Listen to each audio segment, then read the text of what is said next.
So, they just dropped a trailer for a remaster of Godzilla Destroy All Monsters Melee. So, first of all, I just saw this announcement, so I'm definitely still kind of in shock, because this is one of those things where, like,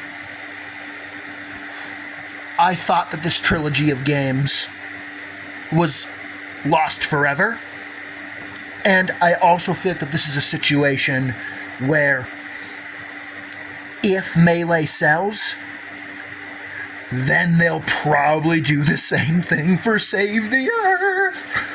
And Save the Earth, that's the best Godzilla game ever made.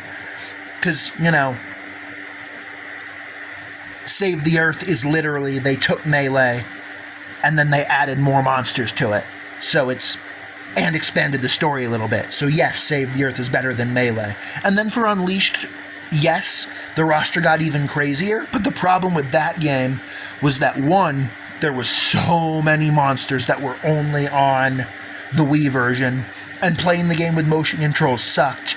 And then also the whole mechanic of, like, every monster has multiple health bars, and when a health bar gets empty, you have to use a knockdown move to get them to transition to the next health bar, was stupid.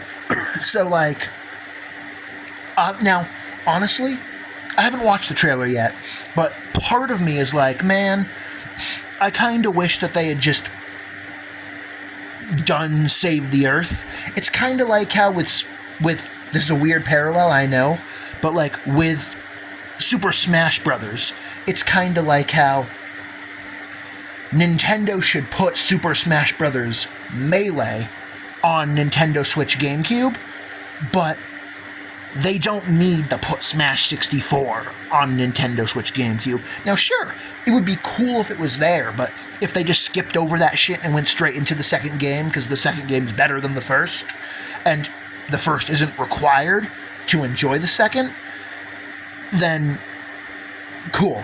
Also, I might be getting a bit ahead of myself, because who knows, like, because of the fact that it's the same engine, like, it's possible that they might be like, hey-yo, there's a couple monsters from Save the Earth that are, like, in the remaster. Like, we'll see. Also, I'm surprised that it's rating pending, just because since it's a remaster, I would expect it to have the same rating as the original. Anyway, the trailer's only like a minute long, so let's watch it and see what we got. Yeah. Okay. Pipeworks. Okay. The buildings look great. And the monsters? Yeah, they look... hell yeah. Yeah, I think I like the way the monsters look. They look pretty good. We've got Godzilla and... Yep. Destruction mode. Get ready to crumble. And more? What the fuck? What's more mean? Firing my laser. Okay, Mechagodzilla. Destroy all monsters. Oh, November 3rd. Okay.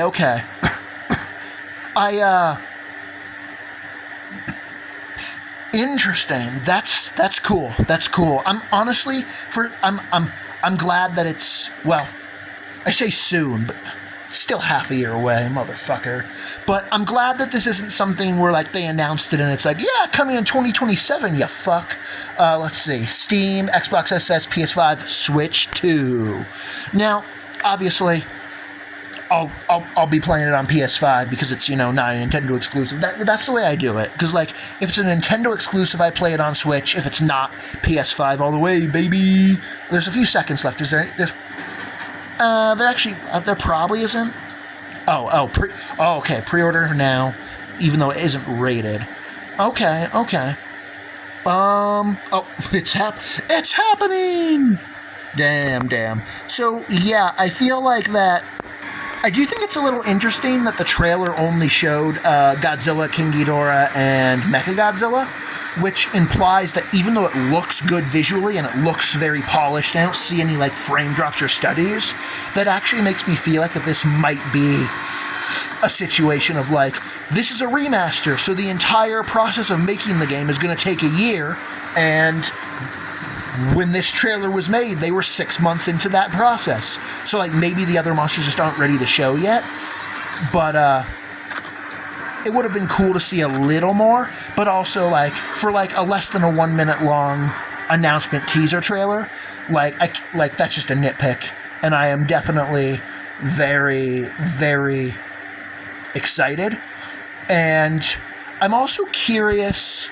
I'm definitely curious what the Godzilla fandom as a whole is going to think, because I feel that there's definitely going to be some people that are like, would have been better if it was Save the Earth, but I also predicted the general sentiment is just going to be, yes, yes, yes, Atari Pipeworks Godzilla is back, let's fucking go, especially considering that these are all games where, like, none of the old versions are available on, like, any of the eShops. So, like, you just have to buy, like, the old, like, Xbox PS2 versions, right, if you want to play them.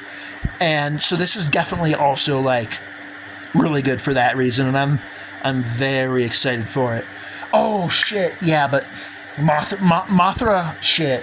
Yeah, Mothra, that's right, because in Save the Earth, when you grab the fucking Atari logo out of the fucking environment, Mothra shows up and blasts the fuck out of your enemies. But she didn't become playable until Save the Earth. Fuck. Who did I main in Melee then? Because obviously, I know that in Save the Earth I mained Mothra and I mained Desodroy. I think Desodroy is in Melee. See, it's hard because of the fact that Save the Earth is they took Melee and added more monsters. When there's some where it's hard for me to remember, because here's a great example. I know for a fact that Mecha King Ghidorah is in Save the Earth, but I don't remember if he's also in Melee or if he was a newcomer in Save the Earth. So no, Baragon is definitely Save the Earth as well. Oh, but of course, if you want to dig, you play Megalon in Melee. Yeah, Megalon's tight, especially his fucking throws.